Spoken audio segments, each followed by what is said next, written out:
प्रिय दर्शकों, आप सभी को प्रणाम।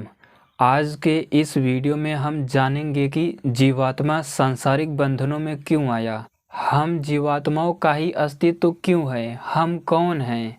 मैं सांख्य दर्शन के माध्यम से विस्तार से बताने का प्रयास करूंगा कि हम जीवात्माएं सांसारिक बंधन में क्यों आ गए। आज की इस वीडियो में एक ऋषि और उसके शिष्यों दोनों के संवाद के रूप में मैं विस्तार से बताने का प्रयास करूंगा इसे। आज की ये वीडियो पूरा देखिएगा, इसमें आपको एक समझ आएगा कि हम जीवात्माएं कितना सूक्ष्म हैं, प्रलय काल में हमारी क्या स्थिति रहती है, मोक्ष में हमारी क्या स्थिति रहती है, हम सांसारिक बंधन से क्यों जुड़ गए। तो इन सब के बारे में विस्तार से आपको जानकारी दी जाएगी। तो आइए वीडियो को शुरू करते हैं।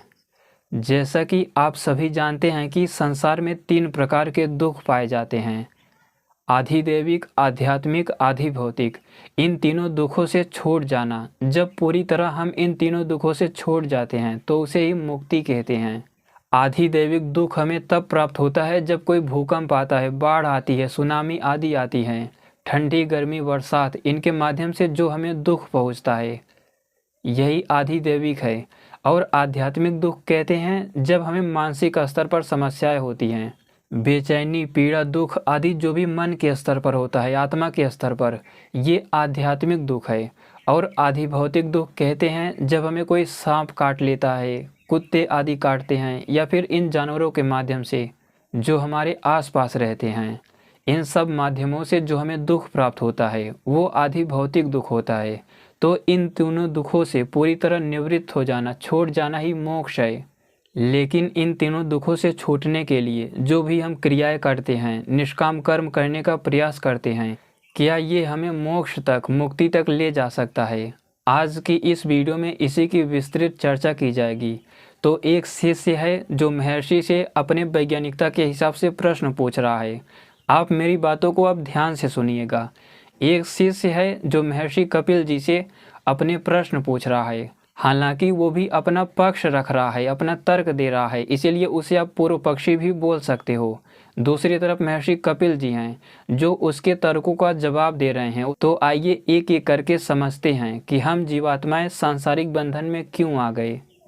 वो पूर्व पक्षी सबसे पहले यही कह रहा है कि हम जीवात्माएं, हो सकता है कि हमारा बंधन स्वाभाविक हो, हम जीवात्माएं स्वभाव से ही इस शरीर में आते रहते हैं। पूर्व पक्षी का कहना है कि ये जो जीवात्मा का मुक्ति है वो स्वाभाविक नहीं है, बल्कि जो हम बंधन में आते हैं, शरीर को छोड़ते हैं, फिर दूसरा धारण करते हैं, उसके बाद फिर आगे ऐसी प्रक्रिया अनादिकाल से चलती रहती है। पूर्व पक्षी कह रहा है कि हो सकता है कि ये स्वाभाविक हो, आत्मा का स्वभाव हो, शरीर में आना, शरीर का छोड़ना। लेकिन महर्षि कह रहे हैं कि जीवात्मा का सांसारिक बंधन में आना स्वाभाविक गुण नहीं है। जीवात्मा का स्वभाव बंधन में रहना है ही नहीं। अगर हमारा स्वभाव इस बंधन में रहना होता, यानी बंधन में होना जीवात्मा का स्वभाव रहता, तो ईश्वर वेदों का ज्ञान देता ही नहीं। जितने भी वैदिक विज्ञान है, सारे ग्रंथ हैं जो सृष्टि की व्याख्या करते हैं, इनकी कोई ज़रूरत ही नहीं थी। अगर हमारा बंधन स्वाभाविक है तो ईश्वर को ज्ञान देने की आवश्यकता ही नहीं थी। दर्शन, उपनिषद, रामायण, महाभारत, वेद, ब्राह्मण ग्रंथ, इनकी कोई आवश्यकता नहीं, क्योंकि जिसका जो स्वभाव है उससे तो वो छूट ही नहीं सकता। स्वभाव से छूटने का मतलब होता है कि उस पदार्थ का अस्तित्व ही समाप्त हो जाएगा, वो फिर एग्जिस्ट ही नहीं करेगा। जैसे अग्नि का गुण है, उसका स्वभाव है उष्णता, गर्मी देना। अगर वो उष्णता समाप्त हो जाएगी तो अग्नि भी समाप्त हो जाएगी। फोटान पार्टिकल का गुण है लाइट देना, प्रकाश देना। अगर वो फोटान लाइट ना दे, हीट ना दे, तो उसका अस्तित्व ही समाप्त हो जाएगा, फिर वो पदार्थ रह ही नहीं जाएगा। तो अगर जीवात्मा का स्वभाव सांसारिक बंधन में आना हुआ तो जीवात्मा को ज्ञान देने की कोई ज़रूरत ही नहीं है, क्योंकि कोई भी ज्ञान होता है वो मोक्ष के लिए होता है, सुख के लिए होता है। इसी तरह सृष्टि में जितने भी पदार्थ हैं उनका स्वभाव नित्य रहता है, जब तक ये पदार्थ रहते हैं तब तक उनका स्वभाव रहता है। लेकिन जीवात्माएं अनादि हैं, इनका अंत कभी नहीं होता। तो महर्षि कपिल जी कहते हैं कि आत्मा का बंधन में रहना स्वाभाविक गुण नहीं है। अगर स्वाभाविक गुण होता तो वेद आदि का ज्ञान ईश्वर देते ही नहीं। तो इतना निश्चित हुआ कि हम जीवात्माओं का बंधन स्वाभाविक नहीं है। अगर स्वाभाविक होता तो योग, आध्यात्म, ध्यान इन सब की कोई ज़रूरत नहीं होती, अष्टांग योग की ज़रूरत होती ही नहीं। तो ज़रूरत है, इसका मतलब हम जीवात्माओं का इस शरीर में बंधन, सांसारिक बंधन स्वाभाविक नहीं है। इसके बाद जब पूर्व पक्षी को इतना निश्चित हो गया कि हम जीवात्माओं का बंधन स्वाभाविक नहीं है, तब जाके वो एक एक तर्क के साथ फिर अपने तर्क रखता है। तो सबसे पहले वो पूर्व पक्षी महर्षि से कहता है कि अगर हम जीवात्माओं का बंधन स्वाभाविक नहीं है, इसका मतलब हमें काल ने बांधा, क्योंकि काल ही है जो पूरी सृष्टि को संचालित कर रहा है। सृष्टि में जितना भी पदार्थों के बारे में आपने सुना होगा, ग्रह तारे गैलेक्सीज हो गए, सूर्य चंद्रमा, सब कुछ ये सब काल के अंदर ही गति कर रहे हैं। सृष्टि में जितने भी पदार्थों को आप देख सकते हैं अथवा नहीं भी देख सकते, ग्रह तारे गैलेक्सीज, बड़े बड़े तारे, और ये हमारा शरीर, शरीर के अंदर जितने भी पार्टिकल आदि हैं, सब के सब काल के अंदर ही गति कर रहे हैं। यहाँ तक कि आप हाथ ऊपर कर रहे हैं, ये भी काल की वजह से हो रहा है। जो देखने की क्रिया हो रही है, वीडियो को जो आप देख पा रहे हो, इसमें भी काल का ही योगदान है। जहाँ पर काल नहीं होगा वहाँ पर आप किसी भी चीज़ को देख ही नहीं सकते, वहाँ सब कुछ रुक जाएगा। यहाँ तक कि जो आप लोग मन के द्वारा कल्पना कर रहे हैं, ये कल्पना भी इसीलिए कर पा रहे हो क्योंकि काल वहाँ पर काम कर रहा है। अगर काल वहाँ पर ना हो मन के स्तर पर, तो आप कल्पना भी नहीं कर पाओगे। तो पूरी सृष्टि में जितना भी आप सोच सकते हैं, हर उस स्थान तक काल है। काल हमारे मनस्तत्व से भी बहुत सूक्ष्म है। तो वो पूर्व पक्षी कह रहा है कि हमारा शरीर, सारी इंद्रियां, सूक्ष्म शरीर, सब कुछ, मन बुद्धि अहंकार, ये सारे के सारे काल के द्वारा ही बनाए गए हैं। काल अभी भी इन्हें प्रेरित कर रहा है। मैंने अभी कहा, जो हम सोचते भी हैं वहाँ भी काल होता है, इसीलिए सोच पाते हैं। अगर समय वहाँ पर रुक जाए तो हम सोच भी नहीं सकते। तो पूरा शरीर, शरीर के अंदर जितने भी पार्टिकल काम कर रहे हैं, प्रोटॉन न्यूट्रॉन के चारों तरफ इलेक्ट्रॉन चक्कर लगा रहा है, जो पूरा शरीर मॉलिक्यूल से बना है, पूरा शरीर वाइब्रेशन से बना है, स्ट्रिंग से बना है, सभी काल की वजह से ही गति कर रहे हैं। अगर काल ना होता तो ये शरीर बनता ही नहीं। यहाँ तक कि मन बुद्धि अहंकार की भी उत्पत्ति काल की वजह से होती है, काल ही करता है। तो ये काल तत्व, ये समय अगर ना होता तो हम शरीर के बंधन में आते ही नहीं। तो वो पूर्व पक्षी या शिष्य कह रहा है कि हमारा शरीर के साथ बंधन काल की वजह से हुआ, काल नहीं होता तो हम सृष्टि में आते ही नहीं। और एक तरह से ये तार्किक भी लगता है। तो वो शिष्य कह रहा है कि हमारा बंधन काल की वजह से हुआ, लेकिन महर्षि कह रहे हैं कि हमारा बंधन काल की वजह से नहीं हुआ। काल सर्वव्यापी है, ये सब जगह सर्वत्र है। यहाँ तक कि जो मुक्त जीवात्माएं होती हैं, मोक्ष की जीवात्माएं, उनका भी एक निश्चित समय होता है। यहाँ तक कि ये सृष्टि एक निश्चित समय तक चलती है, फिर उसके बाद उतने ही समय प्रलय में रहती है। तो ये भी निश्चित हुआ कि यहाँ भी काल रहता है। ये जो 4 अरब 32 करोड़ साल सृष्टि का चलना हुआ, उसके बाद इतना ही प्रलय, तो ये काल के अंदर हो रहा है। इसी तरह जितने भी मोक्ष की जीवात्माएं हैं, उनके मोक्ष का समय भी काल निर्धारित करता है। तो महर्षि कह रहे हैं कि अगर काल जीवात्माओं के सांसारिक होने का बंधन होता तो मुक्त जीवात्माएं भी आज बंधन में होती। यहाँ तक कि ईश्वर भी काल के संपर्क में है। वो काल से परे अवश्य है, उसे सूक्ष्म अवश्य है, लेकिन काल के ही माध्यम से सारे कार्य करता है। ईश्वर का फोर्स है, बल है काल, सबसे पहले काल को ही प्रेरित करना शुरू करता है। तो महर्षि कहते हैं कि अगर हम जीवात्माएं काल की वजह से सांसारिक बंधन में आते तो कोई जीवात्मा मुक्त हो ही नहीं सकती थी। काल सर्वत्र सब जगह है, वो मुक्त जीवात्माओं के साथ भी है। तो अगर हम जीवात्माएं काल की वजह से बंधन में आते तो मुक्त जीवात्माएं भी बंधन में होती। इसीलिए हम जीवात्माओं का बंधन काल की वजह से नहीं है। इसके बाद वो पूर्व पक्षी एक दूसरा तर्क देता है और फिर कहता है कि अगर हमें काल ने बंधन में नहीं डाला, इसका मतलब हम अवस्थाओं की वजह से बंधन में आ गए।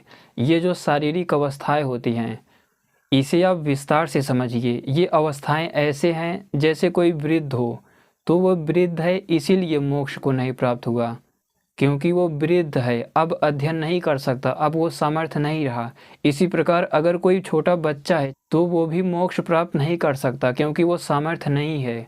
इसी तरह अवस्थाओं को अलग अलग ढंग से आप समझ सकते हैं। जैसे आप गुरुकुल में नहीं हैं, किसी ऋषि के सामने नहीं बैठे हैं, इसीलिए आपका मोक्ष नहीं हुआ। इसी तरह संसार में जितनी भी अवस्थाएं हैं, चाहे आप दूसरे कार्य कर रहे हों, आपको लगे कि हम ये कर रहे हैं इसीलिए बंधन में हैं, हमारा मोक्ष नहीं हुआ। इसी तरह आप ये भी समझ सकते हैं, ये जो शारीरिक अवस्थाएं होती हैं, युवावस्था, बाल्यावस्था, वृद्धावस्था आदि, तो इन अवस्थाओं की वजह से भी हम बंध गए। तो वो पूर्व पक्षी कहता है कि हमें अवस्थाओं ने बांध लिया, इन अवस्थाओं की वजह से हम बंधन में आ गए। अगर हमें काल ने नहीं बांधा, इसका तात्पर्य हमें अवस्थाओं ने बांध लिया। लेकिन इस तर्क का भी विरोध करते हुए महर्षि कहते हैं कि हमें अवस्थाओं ने भी नहीं बांधा। अवस्थाएं तो शरीर के धर्म हैं। हमारा वृद्धावस्था में होना, युवावस्था में, बाल अवस्था में होना, ये शरीर के धर्म है, आत्मा के नहीं। आत्मा तो सूक्ष्मता में जाओगे, जैसे थी वैसे है वैसे ही रहेगी। वो वृद्ध नहीं होती, वो युवा नहीं होती, जैसे थी सदैव वैसे रहती है। तो आत्मा का शारीरिक अवस्थाओं से क्या लेना देना। हमारी आत्मा शारीरिक अवस्थाओं की वजह से बंधन में नहीं है, क्योंकि आत्मा कभी नहीं मरता, वो कभी वृद्ध नहीं होता, वो जैसे है वैसे ही रहता है, वो तो काल से भी परे है। तो हमारा बंधन अवस्था की वजह से नहीं है। इसके बाद पूर्व पक्षी कहता है कि हम गति की वजह से बंधन में आ गए, हम कर्मों की वजह से बंधन में आ गए, क्योंकि हम जो भी कर्म करते हैं, ये सारे कर्म ही तो हमें बंधन में डालते हैं। हमें कर्मों ने बांध लिया, कर्मों की वजह से हम सांसारिक बंधन में आ गए। क्योंकि हम जो भी कर्म करते हैं, आप लोगों ने भी पुराणों में सुना होगा, अवश्यमेव भोक्तव्यम कृतम कर्म शुभाशुभम न भुंक्तम क्षीयते कर्म कल्पकोटि शतैः अपि। सृष्टि के अनादिकाल से और अनंत काल तक आगे जो भी कर्म हम करेंगे, उसके अनुसार हमें फल मिलेगा ही मिलेगा। तो पूर्व पक्षी कह रहा है कि हम कर्मों की वजह से बंध गए। हम जैसे जैसे कर्म करते जाते हैं, वैसे वैसे सांसारिक बंधन में बंधते चले जाते हैं। तो हमें कर्मों ने बांध लिया। आप सभी को भी यही लग रहा होगा कि हम जो भी कर्म करते हैं, यही कर्म ही हमारे बंधन का कारण है, और संसार में ऐसा सुना भी जाता है। लेकिन महर्षि कहते हैं कि कर्म भी हमारे बंधन का कारण नहीं है, हमें कर्मों ने नहीं बांधा, कर्मों की वजह से हम सांसारिक बंधन में नहीं आए। इसके बाद पूर्व पक्षी कहता है कि अगर हमें कर्मों ने भी नहीं बांधा, कर्मों की वजह से भी हम बंधन में नहीं आए, इसका तात्पर्य हम अनादिकाल से इकट्ठा किए गए मन के संस्कारों की वजह से बंधे हैं। आप लोग योग दर्शन में पढ़ते होंगे, मन के संस्कार जब क्षीण हो जाते हैं तो हमारी मुक्ति हो जाती है। यही मन के संस्कार हमारे बंधन के कारण होते हैं। सृष्टि आदि से, अनादिकाल से अब तक जो भी संस्कार है, अगर इसे हम छीड़ कर ले जाते हैं तो हमारी मुक्ति हो जाएगी। तो वो पूर्व पक्षी कह रहा है कि यही मन के संस्कार, इन्हें ही हम छीड़ नहीं कर पाए, इसीलिए हम बंधन में आ गए। तो बंधन का कारण हुआ अनादिकाल से इकट्ठा किया गया संस्कार। तो बंधन का कारण हुआ अनादिकाल से इकट्ठा किया गया वासना रूपी संस्कार, कर्म फल रूप संस्कार, यही हमारे बंधन का कारण है। लेकिन इस तर्क का खंडन करते हुए महर्षि कहते हैं कि हम मन में इकट्ठा किए गए संस्कारों की वजह से भी बंधन में नहीं आए। मन में अनादिकाल से इकट्ठा किए गए संस्कार हमें बंधन में नहीं ला सकता। इसके बाद एक तर्क के साथ पूर्व पक्षी फिर कहता है कि अगर हमें मन के संस्कारों ने नहीं बांधा, इसका तात्पर्य हमें प्रकृति ने बांध लिया। क्योंकि आप सभी जानते हैं कि हम प्रकृति से ही बंधे हुए हैं। पूरी सृष्टि प्रकृति का ही विकृत रूप परिणाम है। सृष्टि में जितने भी पदार्थ हैं, या फिर हमारा शरीर, शरीर के अंदर जो भी एटम मॉलिक्यूल, सब कुछ, सब उसी प्रकृति का ही परिणाम है और प्रकृति से ही बना है। आप सभी ये जानते हैं कि मन, बुद्धि, अहंकार प्रकृति से उत्पन्न होने वाला पहला पदार्थ है। 5 सूक्ष्म भूतों से होते हुए पूरा शरीर, सब कुछ इसी प्रकृति से ही बना हुआ है। तो पूर्व पक्षी वो से कह रहा है कि हमारा बंधन प्रकृति की वजह से है, प्रकृति ने हमें बांध लिया। लेकिन महर्षि इस तर्क का भी विरोध करते हुए कह रहे हैं कि प्रकृति तो एक जड़ पदार्थ है। आप लोग खुद ही सोचिए, कोई गाड़ी खड़ी है, वो बिना चलाए क्यों चलेगी। यहाँ तक कि रोड पर पड़ा हुआ पत्थर आपके सिर में बिना किसी के मारे नहीं लग सकता। जब तक कोई उसे उठा के हाथ से ना मारे, तब तक वो पत्थर वहीं पड़ा रहेगा। तो भला जड़ पदार्थ किसी चेतन को कैसे बांध सकता है। प्रकृति जड़ है, वो चेतनवत व्यवहार कभी नहीं कर सकती। जड़ पदार्थ हमेशा चेतन पर आश्रित होता है। प्रकृति ईश्वर पर आश्रित है। हालांकि प्रकृति स्वयं एक स्वाभाविक पदार्थ है, उसे ईश्वर ने नहीं बनाया, लेकिन वो ईश्वर पर ही आश्रित है। ईश्वर अगर विकृत करके सृष्टि ना बनाए प्रकृति से, तो ये सृष्टि बनेगी ही नहीं, प्रकृति वैसे की वैसे पड़ी रहेगी। तो इससे भी ये सिद्ध हुआ कि हमारे बंधन का कारण प्रकृति नहीं है। निश्चित रूप से हम प्रकृति से ही बंधे हुए हैं, पूरा शरीर प्रकृति से ही बना हुआ है, लेकिन प्रकृति जड़ होने से बंधन का कारण नहीं है, उसने हमें नहीं बांधा। इसके बाद वो पूर्व पक्षी इसी बात को दोहराते हुए फिर कहता है, अगर हमें प्रकृति ने नहीं बांधा, मन के संस्कारों ने नहीं बांधा, काल ने भी नहीं बांधा, शारीरिक अवस्थाओं ने भी नहीं बांधा, इसका तात्पर्य हमें ईश्वर ने बांध दिया। लेकिन महर्षि कहते हैं कि ईश्वर पिताओं का भी पिता है, गुरुओं का भी गुरु है, वो हमें सांसारिक बंधन में बांध ही नहीं सकता। ईश्वर से बड़ा हितैषी इस पूरे सृष्टि में आपको कोई नहीं मिलेगा। वो गुरुओं का भी गुरु है, वो हमेशा हमारा हित चाहता है। भले ही ईश्वर हमें कर्मों का फल देता है, हमें कोई सजा देता है, लेकिन वो इसलिए नहीं देता कि हमें दुख प्राप्त हो, वो इसलिए देता है कि हम सुधर जाएं, आगे हमारा स्वभाव स्थिर हो जाए, हम अच्छे कार्य करें, मोक्ष को प्राप्त करें। तो ईश्वर सबसे बड़ा हितैषी है, वो खुद चाहता है कि हम बंधन से छूट जाएं। तो महर्षि कहते हैं कि ईश्वर हमारे बंधन का कारण हो ही नहीं सकता, वो ऐसा कोई भी कार्य कर ही नहीं सकता जिससे हम बंधन में आए। ईश्वर निष्काम कर्म करता है, उसके पास हाथ पैर शरीर कुछ भी नहीं है, मन भी नहीं है। वो अपने सामर्थ्य के आधार पर, अपने ज्ञान के आधार पर इस सृष्टि को हमारे लिए बनाता है, अपने लिए ईश्वर कुछ भी नहीं करता। ईश्वर का स्वभाव है जीवात्माओं के लिए सृष्टि बनाना, तो वो ईश्वर हमें बंधन में डाल ही नहीं सकता। वो तो हमारा सबसे बड़ा कल्याणकारी है, हमारा हित चाहता है।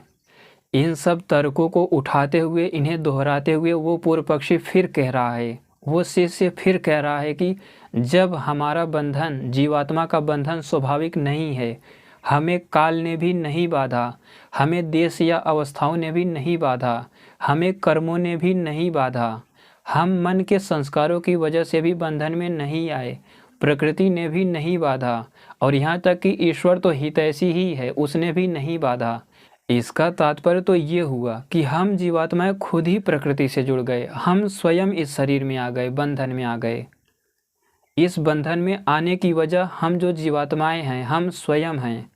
लेकिन महर्षि फिर कहते हैं, हम जीवात्माएं भी प्रकृति से नहीं जुड़े खुद से, हम लोग बंधन में आना ही नहीं चाहेंगे। संसार में ऐसी कौन जीवात्मा है जो सोचे कि हमें दुख प्राप्त हो? कोई नहीं मिलेगी। हर जीवात्मा सुख के लिए ही कार्य करती है। संसार में आपको ऐसी कोई जीवात्मा, कोई आत्मा, कोई व्यक्ति नहीं मिलेगा, कोई पशु पक्षी आदि नहीं मिलेंगे जो दुख के लिए काम करते हों। सभी कर्म करते हैं तो सुख प्राप्त करने के लिए। तो महर्षि कहते हैं कि संसार में ऐसी कौन जीवात्मा है जो दुख चाहती है? सभी जीवात्माएं सुख के लिए प्रयत्नशील होते हैं, और सबसे बड़ा सुख मोक्ष ही है। तो संसार में कोई जीवात्मा नहीं है जो खुद ही बंधन में आना चाहे। इसी पर महर्षि कहते हैं कि कोई भी जीवात्मा खुद से बंधन में नहीं आना चाहेगी। और पीछे जो भी पूर्व पक्षी ने एक एक करके अपना तर्क दिया था, इस पर महर्षि कहते हैं कि ये जो काल है, काल हमारे बंधन का कारण नहीं है। काल ना हो तो हमें शरीर ही ना मिले और हम मुक्ति को प्राप्त ही ना हो पाए, मोक्ष नहीं प्राप्त कर सकते अगर काल ना हो। तो ये काल हमारे बंधन का कारण नहीं है, बल्कि मोक्ष प्राप्त करने का कारण है। तो काल मोक्ष में हमारी सहायता करता है। ये जो वीडियो को देखकर आप कुछ ना कुछ सीख रहे हैं, ये काल की ही वजह से हो रहा है। ये सारी क्रियाएं काल की वजह से हो रही हैं, जिससे आप धीरे धीरे मोक्ष की तरफ बढ़ते चले जाएंगे। इसी तरह काल के बाद जो वो पूर्व पक्षी कह रहा था कि अवस्थाओं ने, महर्षि कहते हैं अवस्थाओं ने भी हमें नहीं बाधा। अवस्थाएं ही तो हैं जो हमें मोक्ष दिलाने का प्रयास करती हैं। ये शरीर की अलग अलग अवस्थाएं, स्थितियां ही हमें मोक्ष दिलाती हैं। इसके बाद महर्षि फिर कहते हैं कि हमें मन के संस्कारों ने भी नहीं बाधा। मन में अगर हम अच्छे संस्कार इकट्ठा करते जाएंगे तो वो भी मोक्ष की तरफ ही जाएगा। फिर महर्षि आगे कहते हैं कि हमें कर्मों ने भी नहीं बाधा। ये जो कर्म है, अगर हम अच्छे कर्म करते हैं, उसके बाद निष्काम कर्म करने लगते हैं, इसके बाद महर्षि फिर आगे भी कहते हैं कि हमें कर्मों ने भी नहीं बाधा। अगर हम अच्छे कर्म करते जाते हैं तो इन्हीं अच्छे कर्मों के बाद हम निष्काम कर्म करने लगते हैं और निष्काम कर्म सीधे मोक्ष की तरफ ही जाता है। तो कर्म भी बंधन का कारण नहीं है। फिर महर्षि ये भी कहते हैं कि हमें प्रकृति ने भी नहीं बाधा। प्रकृति अगर हमें ये शरीर ना देती, ईश्वर अगर सृष्टि नहीं बनाता, प्रकृति से ये शरीर हमें नहीं प्राप्त होता, तो हम अब मोक्ष के लिए प्रयत्न कर ही नहीं सकते। तो ये प्रकृति भी मोक्ष प्राप्त करने का एक सबसे बड़ा साधन है। प्रकृति ने हमें नहीं बाधा। प्रकृति तो चाहती है कि हम बंधन से मुक्त हो जाए, इसीलिए हमें यह शरीर मिला है, मन बुद्धि अहंकार मिला है, ईश्वर ने दिया है। तो ईश्वर सबसे बड़ा हितैषी है। ईश्वर की वजह से भी हम बंधन में नहीं आए। और ये जो पूर्व पक्षी ने अंतिम तर्क दिया था कि हम खुद ही जीवात्मा खुद ही सांसारिक बंधन में आ गए। महर्षि कहते हैं कोई भी जीवात्मा खुद से दुख नहीं प्राप्त करना चाहेगी। आप लोग स्वयं नहीं चाहोगे कि मैं दुख में रहूं, कोई नहीं चाहेगा। तब फिर जाके पूर्व पक्षी अंतिम प्रश्न करता है, अगर हमें इन सब ने नहीं बाधा, हम जीवात्मा खुद से भी सांसारिक बंधन में नहीं आ गए, तो हमें बाधा किसने, हम क्यों इस सांसारिक बंधन में आ गए? वो महर्षि से ये प्रश्न करता है। तब जाके महर्षि इसका जवाब देते हैं कि हम अज्ञान की वजह से बंध गए। सांसारिक बंधन में हम अज्ञान की वजह से आ गए, हम खुद नहीं आए थे। कोई जीवात्मा नहीं चाहेगी कि हमें दुख प्राप्त हो, बल्कि हम अज्ञान की वजह से इस दुख से, प्रकृति से, इस संसार से आकर बंध गए। ईश्वर ने शरीर दिया था मुक्ति के लिए, सृष्टि को जानने के लिए, लेकिन हम इस शरीर का उस तरह उपयोग कर ही नहीं पाए। हम अज्ञान में ही फंसे रह गए। यही कारण है कि फिर शारीरिक बंधन में आ गए। और जब तक ये अज्ञान रहेगा तब तक हम शारीरिक बंधन में आते ही रहेंगे। तो संसार में आने का, शारीरिक बंधन का कारण है अज्ञान, हमारा अज्ञान। यानी हम सृष्टि को जान ही नहीं पाए, ईश्वर को जान ही नहीं पाए, अपने आत्मा को तत्वतः जान ही नहीं पाए, इसके क्रिया विज्ञान को समझ ही नहीं पाए। यही कारण है कि हम सांसारिक बंधन में आ गए। तो निष्कर्ष अंत में यही निकला, हम जीवात्माएं सांसारिक बंधन में आए अज्ञान की वजह से। हम प्रकृति को, ईश्वर को, अपनी आत्मा को और इस पूरी सृष्टि को जान ही नहीं पाए। और बिना जाने मुक्ति हो भी नहीं सकती। तो इसे जानते हुए जीवात्मा मुक्ति को प्राप्त कर सकती है, मोक्ष में जा सकती है। जो जीवात्माएं खुद को जान गए, अज्ञान से दूर हो गए, वे मुक्त हो गए। लेकिन जो नहीं जान पाए, अज्ञान में फंसे रहें, वे बार बार इस शारीरिक बंधन में आते रहते हैं। फिर मृत्यु होगी, फिर शरीर छूटेगा, फिर नया शरीर मिलेगा। ये प्रक्रिया अनंत काल तक चलती रहेगी, सदैव चलती रहेगी। जीवात्मा का स्वभाव बंधन में रहना नहीं है। जीवात्मा का स्वभाव है छूटना, बंधन से छूटना, हमेशा सुख के लिए प्रयत्न करना। और जीवात्मा का अंतिम सुख, अंतिम लक्ष्य मोक्ष ही है। आज नहीं तो अगली सृष्टि में, उससे अगली सृष्टि में, हजारों सृष्टि के बाद आपको यही प्राप्त करना होगा, मुक्त होना ही होगा। आत्मा को, सृष्टि को, परमात्मा को सब कुछ जानना ही होगा। ये वैदिक विज्ञान का स्पष्ट सिद्धांत है। मुक्ति जीवात्मा का अंतिम लक्ष्य है और जीवात्मा का स्वभाव है सुख प्राप्त करना, हमेशा मोक्ष की तरफ अग्रसर होना। इसी तरह संसार में जितने भी मनुष्य हैं, जितने भी प्राणी हैं, जीव हैं, सबको अलग अलग चीज़ों में सुख दिखाई देता है, लेकिन जो वास्तविक सुख है वो है मोक्ष। धन की ज़रूरत होती है, उस पर भी काम करना चाहिए, अध्ययन आदि भी करना चाहिए, लेकिन इन सब से होते हुए जो अंतिम लक्ष्य है वो है मुक्ति, मोक्ष। वहाँ तक हर एक जीवात्मा कभी ना कभी पहुँचेगी ही पहुँचेगी, अन्यथा अनादिकाल से ऐसे ही आप संघर्ष कर रहे हैं और अनंत काल तक करते रहोगे।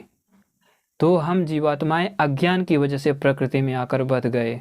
इसीलिए इस अज्ञान से छूटने के लिए वेद है। ईश्वर ने वेद का ज्ञान दिया, पूरी सृष्टि का ज्ञान दिया था ईश्वर ने, इसी बंधन से छूटने के लिए। ईश्वर ने जीवात्माओं को मुक्त होने के लिए ही वेदों का ज्ञान दिया। फिर उन्हीं वेदों को ऋषियों ने ब्राह्मण ग्रंथों से व्याख्या किया। उसके बाद दर्शन, उपनिषद, रामायण, महाभारत, भगवत गीता, ये सभी मोक्ष की तरफ ले जाते हैं। हालांकि वहाँ तक पहुँचने के लिए वेदों का अध्ययन जरूरी है। वेदों का आधिदैविक अर्थ जो सृष्टि की व्याख्या करता है, उसका जानना अनिवार्य है। बाकी सारे ग्रंथ दूसरे नंबर पर आते हैं। तो मोक्ष के लिए इतना जानना अनिवार्य है और जीवात्मा का लक्ष्य भी यही है। तो सृष्टि को जानते हुए सृष्टि को जानना इतना कठिन भी नहीं है। ईश्वर को समर्पित होकर आप सृष्टि को भी जान सकते हो। जितना भी ज्ञान विज्ञान है, जब मैं कहता हूँ कि इसके लिए योगी बनना पड़ेगा, ऋषि बनना पड़ेगा, ऋषिका बनना पड़ेगा, वैज्ञानिक बनना पड़ेगा, इसका ये मतलब नहीं कि आप नहीं बन सकते। जितने भी वैदिक ग्रंथ हैं जो सृष्टि की व्याख्या करते हैं वो आपके लिए ही हैं, जीवात्माओं के लिए ही है सारे। और ये सारे ग्रंथ मोक्ष की तरफ जाते हैं, तो ये सारे ग्रंथ आपके लिए ही हैं। आप उन्हें अध्ययन करके बन सकते हो, ध्यान आदि करके मन के संस्कारों को छीड़ कर सकते हो, अज्ञान से दूर हो सकते हो, निष्काम कर्म कर सकते हो। तो जीवात्मा का संसार में आने की वजह है, सबसे बड़ी वजह है अज्ञान। हम अज्ञान की वजह से बंधन में आ गए। आगे चलकर इन सब पर और भी वीडियोज़ आएंगी विस्तार से। तो आज के लिए इतना ही। मुझे लगता है कि वीडियो आपको अच्छा लगा होगा। वीडियो को पूरा देखने के लिए धन्यवाद।